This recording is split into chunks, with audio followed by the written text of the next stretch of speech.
ja 7 stuudiost Suke-Saaremaas. Täna räägime sportlastest ja esimene sportlane ongi meil Stella Siilak, kes tegeleb väga palju spordiga. Ja omal ajal sai ta tehtud ka 12 kilomeetrit. Teine koht, et televaatajad, kes seal on, võivad teda auhinnata ja vaatame, milline ta siis on.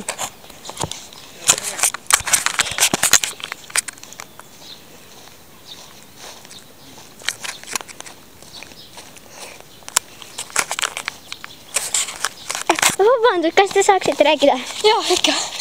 Teie olete Stella Siilak? Jaa, olen. Teie olete siis jooksnud 12 kilomeetrit ja saite teise koha? Jaa, see oli niimoodi ette. Nii, ja praegu on teil, ma näen, lemmikspordialus jooksmine. No jah, aga ka kuulitõuge on hea. Väga hea. Aga kas teil on ka mingeid selliseid oma hobisi? No ratsutamine on. Et kuidas seal siis on lood? No järgmine aasta lähen võistlustele. Ahah.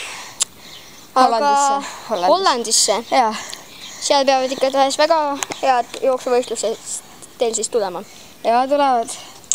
Aga head päeva jätku ja püüdke päikest. Head aega. Siin lõpetasidki 7 uudised Suke-Saaremaas. Nüüd hakkab Kättepuks kontor. Uus osa. Head saate jätku.